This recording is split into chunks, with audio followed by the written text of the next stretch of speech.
Canada, a people's history, proudly presented with the corporate partnership support of Sun Life Financial, Ascenda, and the Canadian Broadcasting Corporation.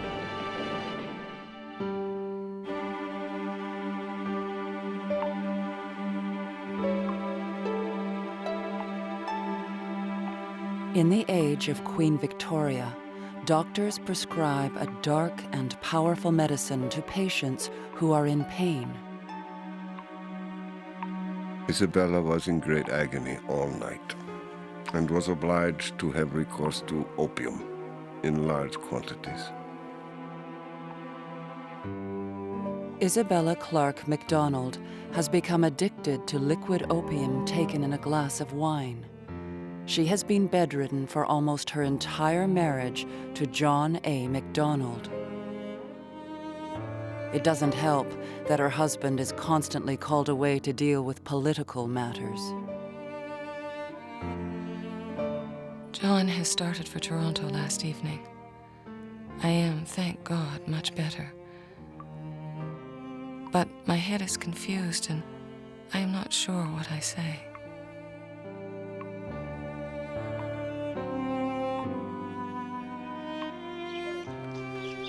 The MacDonalds moved to Bellevue House in Kingston, hoping for a new beginning. But Isabella never recovers. During the Christmas holidays of 1857, John A. MacDonald is summoned to his wife's bedside one last time. Isabella is in God's hands, and there we must leave her. The death of Isabella MacDonald devastates her husband. He contemplates leaving politics for good. But powerful ideas are sweeping the land, and there are ominous rumblings south of the border that no one can ignore.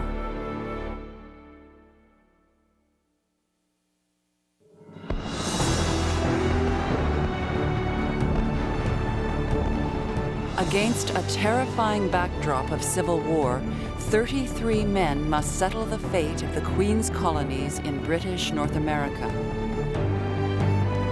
It is a story of powerful personalities and a bitter political stalemate. One man, accused of treason in his youth, has become a passionate defender of the British Crown. Another risks his life as he preaches peace. They know half a continent is theirs if they can overcome deep mutual suspicion and resist dangerous forces gathering on the border. This is a time of secret deals and backroom interventions by the powerful. A story of risk and seduction. A gamble to build a country from sea to sea.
In the sleepy British garrison town of London, Canada West, Amelia Harris has spent another sleepless night. There appears to be a very great probability of war with the Yankees. If so, the country will be overrun. The thoughts of such a possibility keep me from sleep. Am I never to be free from care and trouble? As a child, she saw her family's farm destroyed when American troops invaded Canada in 1814. Now she is not the only one to worry. As the 1860s dawn, a sense of fearful wakefulness disturbs the British colonies of North America.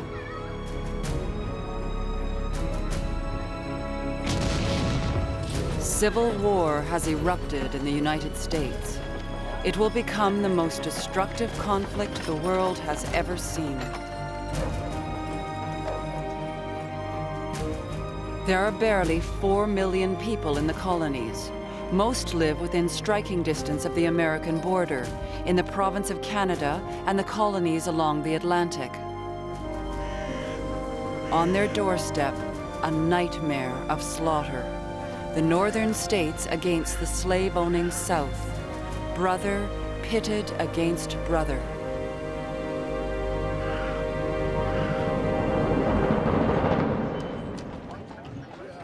In Washington, President Abraham Lincoln is furious that Britain seems to be siding with the southern states. He considers opening war on 2 fronts, against the South and against Britain's colonies in the North. Some New Yorkers are itching for a fight with the British. In the event of England, in her folly, declaring war against the United States, the annexation of the British North American possessions will unavoidably follow. We could pour 150,000 troops into Canada in a week and overrun the province in 3 weeks more. William Seward, the Secretary of State, believes it is America's destiny to inherit the colonies. Nature designed that this whole continent, not merely these 36 states, shall be sooner or later within the magic circle of the American Union. In Halifax, journalist and politician Joseph Howe is terrified. Our cities would be captured, our fields laid to waste, our bridges blown up, our railways destroyed. Our womenfolk would become a prey to a soldiery largely drawn from the refuse of society.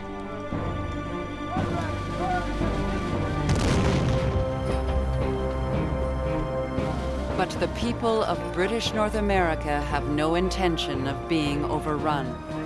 While the British Army readies itself for war, volunteers turn out in droves for the local militia. Amelia Harris also remains vigilant, for she knows the horrors of war.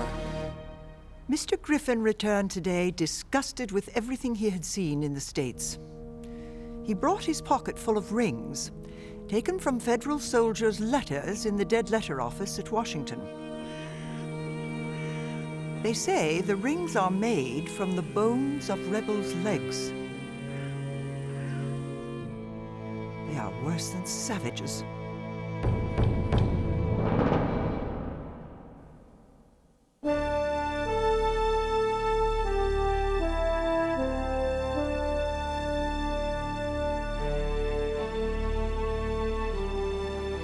As America spirals into civil war, Canada faces a political crisis of its own.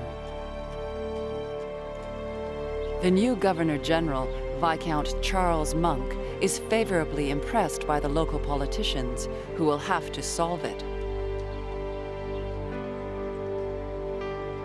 Political men as a class are in a lower grade of society than at home, but on the whole, I find here more knowledge, more ability, and I think quite as much, if not more, tenderness of conscience as amongst the same class in England. Georges-Étienne Cartier stands out among his peers. He is worldly, urbane, and supremely self-confident. Around his neck, he wears a pendant with a picture of Napoleon.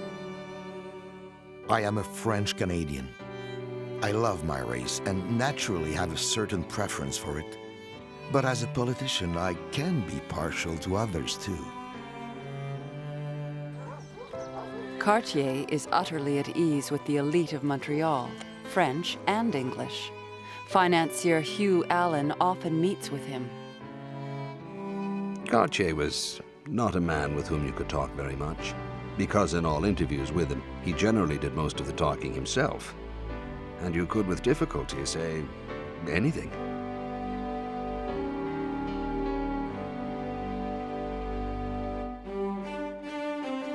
Though a product of the establishment, in his 20s, Cartier joined an uprising against British authority.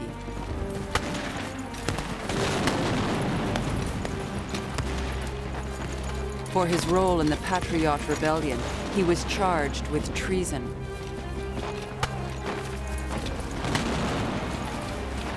But Cartier slipped across the border to the United States with other Patriot leaders. There, he had a change of heart. Georges Etienne Cartier, refugee, wrote to the colonial governor, swearing his eternal allegiance to the Queen. Let me express my burning desire to return to my native land, to resume my duties as citizen and British subject.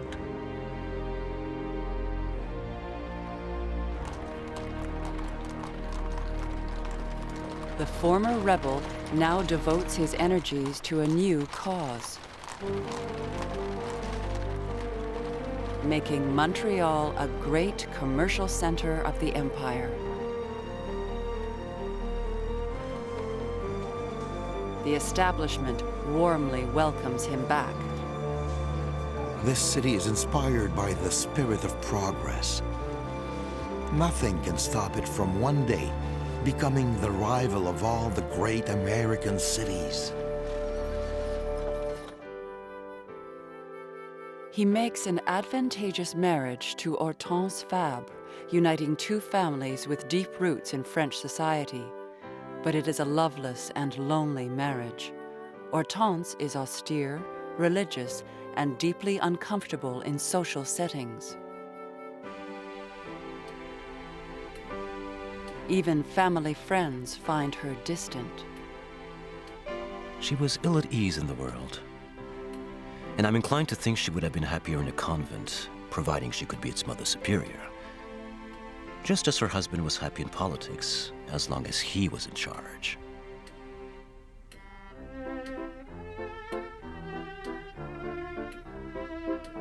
But Cartier is a fixture at all social events where he loves nothing more than singing songs he has written to the assembled guests. He is often observed by the young niece of the Governor-General, Frances Monk. Mr. Cartier dined in full uniform. No one knows why. He sang or croaked after dinner and made everyone he could find stand up, hold hands, and sing a chorus. I asked Mr. Cartier his favorite occupation. He said, activities of the heart. What does he mean? Cartier always prefers the excitement of travel to life at home and is quite content to go wherever his career takes him.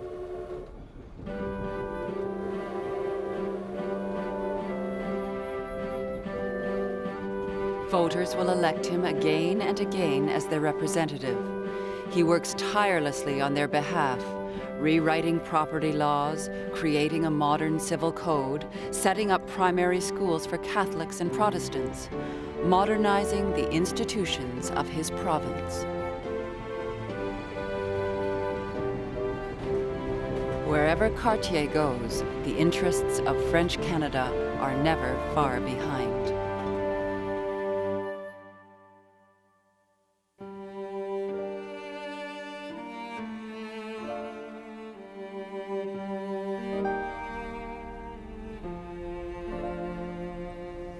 In Kingston, an equally driven man is making his mark. John A. MacDonald has overcome great sadness. In the past decade, he has buried his wife and his 13-month-old son, John Alexander. For a time, he retreats from society. But he is beckoned back and reappears in public.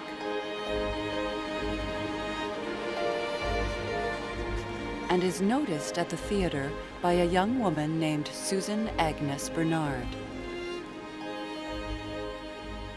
I remember distinctly how he looked.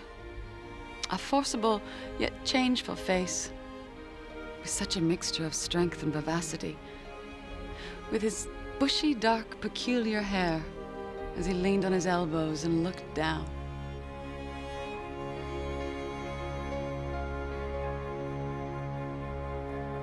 Born in Glasgow, Scotland, MacDonald has the dry humor of the old world. Though I have the misfortune to be born a Scotsman, still I was caught very young and was brought to this country before I had been very much corrupted.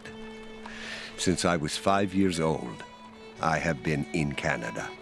All my hopes and my remembrances are Canadian.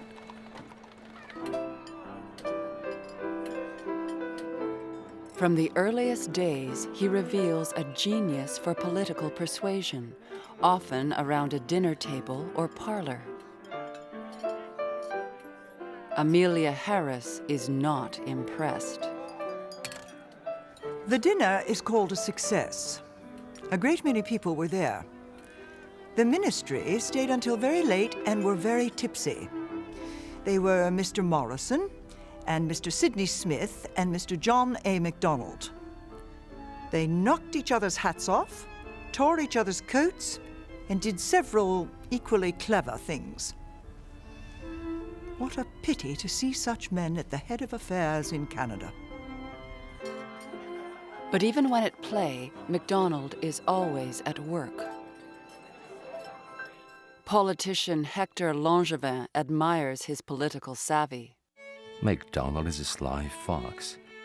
He's a well-read man, ingratiating, clever, and very popular. MacDonald is also calculating. To keep his Kingston seat, he joins the notoriously anti-Catholic Orange Lodge. But his career depends on an alliance with Catholics and French speakers. Politics is a game requiring an utter abnegation of prejudice and personal feeling. If we get the right man in the right place, it does not matter what his race or religion might be. Cartier and MacDonald become allies in the 1850s. Together, they overcome the fatal flaw of the Canadian Union, the tendency for Upper and Lower Canada to thwart each other's ambitions. I believe in Johnny MacDonald's sincerity. It is lucky indeed that two men should meet who are in such perfect agreement over how to govern the United Province of Canada. Cartier and MacDonald share bold ideas.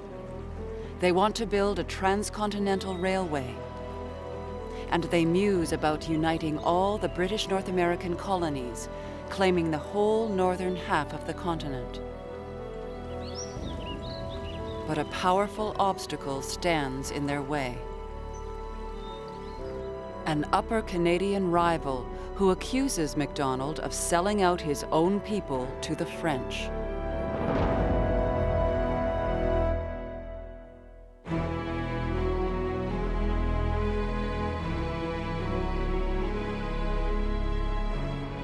The country is young. There is no position a man of energy and character may not reasonably hope to attain if his will be strong and his brain sound.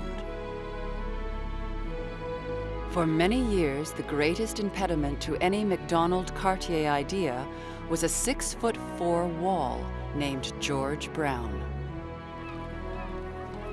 Born in Scotland into a literate, liberal family, Brown absorbed talk of parliamentary reform around the dinner table. Printer's ink courses through his veins. He arrives in Upper Canada at 25, and goes on to found the most influential newspaper in the colonies. The first Globe rolls off the presses in 1844. It becomes his mouthpiece, aggressive, uncompromising, saluting progress, suspicious of French Catholics whom he accuses of imposing their will on the rest of Canada. What has French Canadianism been denied? Nothing. Bars all it dislikes, it extorts all it demands, and grows insolent over its victories. A body of men whose policy is despotism, whose faith is darkness, whom all freemen dread and all tyrants caress. Let them pass more nunnery and monkery bills, squander the public money on every popish scheme the priests present. The system imposed by Great Britain in 1841 gave each half of the province of Canada an equal number of seats in the United Legislature, even though Lower Canada had more people. The idea was to weaken the political influence of the French majority there. But by 1861, Upper Canada has more people. French Canadians like Cartier now defend equal representation. Our union rests on the principle that two provinces can coexist with equal powers. Neither one should dominate the other. But the system doesn't suit George Brown. Now leader of the Grit Party, he begins a campaign to win more power for the growing English population. All over Upper Canada, people cheer him on. A new slogan is born, Rep by Pop, representation according to size of population. With all his force, Cartier opposes Rep by Pop. The Globe has vented on me nothing but libel and lies, so as to whip up the prejudices of the people. According to the Globe, Lower Canada is the curse of the country. If it didn't exist, Upper Canada would be happier and more prosperous. MacDonald, too, has detested Brown for years.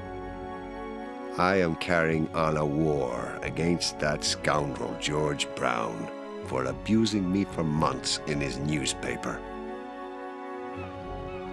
Soon there is political stalemate. Brown is making life impossible for MacDonald and Cartier, and vice versa. Within 4 years, 4 failed governments. We have 2 countries, 2 languages, 2 religions, 2 habits of thought and action. And the question is, can you possibly carry on the government of both with one legislature?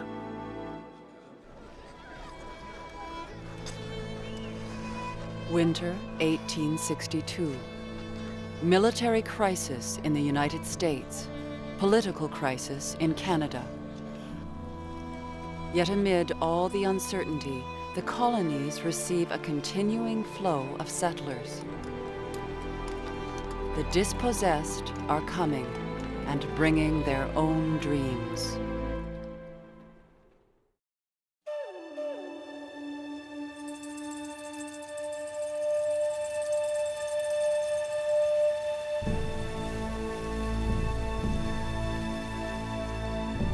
The first peoples of British North America are scattered across the land. On the west coast, and on the prairies, where Indian nations mix with the Métis, children of the fur traders and their Indian wives. The First Nations also live, hunt, and fish on their traditional lands on the east coast. The Inuit in the far north. The keepers of statistics in the colonies are not much interested in the first inhabitants, but keep careful notes about the lives of the white colonists. Of the roughly 4 million people living in British North America, about half are Catholic and half Protestant. French speakers make up almost a third of the population.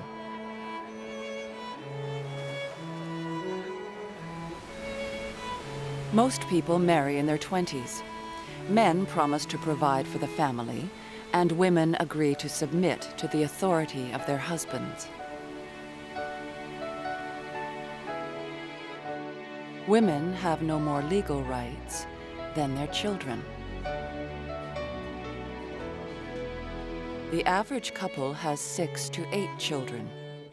Often, families lose one or more of them to disease.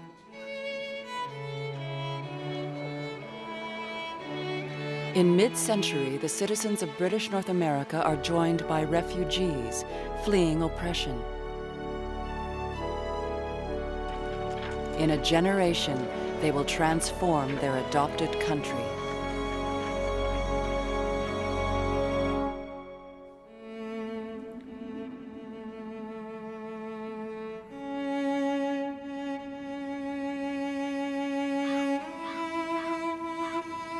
I'm on my way to Canada, that cold and distant land.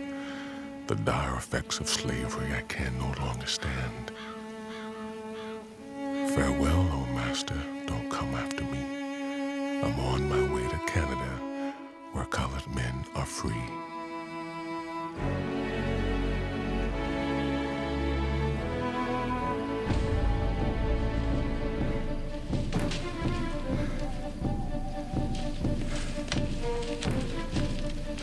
In the 1850s, American slave owners are on the hunt. A vicious new law gives them the right to pursue escaped slaves anywhere they want in the United States. Even northern cities are no longer safe havens.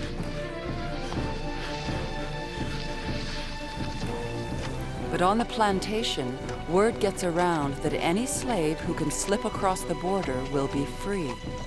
Slavery has been illegal in Upper Canada for half a century.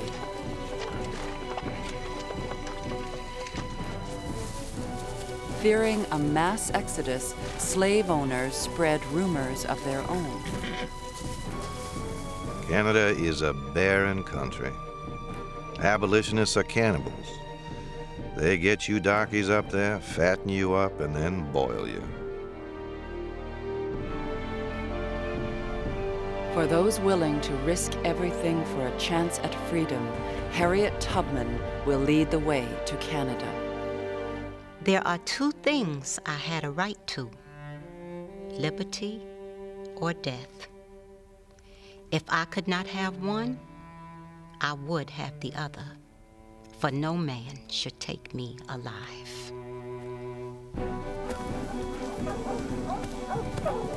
Month after month, Harriet Tubman spirits blacks safely across the border. They follow rivers, hide in swamps and forests. Always a fear of capture at their backs. Harriet Tubman threatened to shoot any man who tried to turn back. If he was weak enough to give out, then he'd be weak enough to betray us all and all who had helped us. And do you think I'd let so many die for just one coward man? On my Underground Railroad, I never ran a train off the track, and I never lost a passenger. Hundreds follow Harriet Tubman to freedom. She is known as the Moses of her people. Slave owners put a bounty on her head of $40,000. In the cities and towns of British North America, anti-slavery societies spring up to welcome the newcomers. Journalist and politician George Brown is one of the founders of the Toronto Anti-Slavery Society. The existence of a professedly Christian and civilized nation of men stealers is a disgrace, not only to America, but to the whole world. But sympathy for the new arrivals only goes so far. As they settle, curiosity and support fade.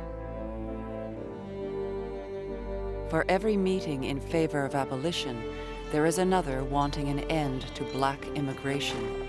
Some citizens openly demand they be sent back. Let them be free in their own country. Let us not countenance their further introduction among us. In a word, let the people of the United States bear the burden of their sins.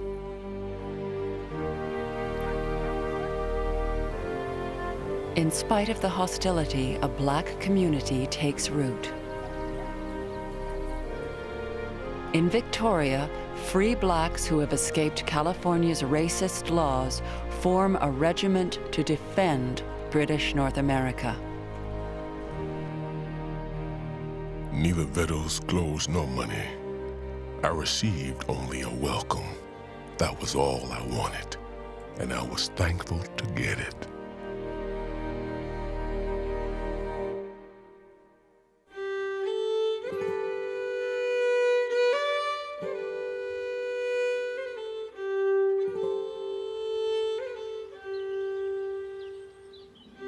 In the 1840s, disaster strikes the Irish peasantry. The potato crop fails. Year after year, famine haunts the land. Unable to pay their rent, families are evicted from their homes by ruthless landlords, often at the end of a battering ram. By the time the worst is over, 1 million people will have died of disease and starvation. Survivors are forced to emigrate.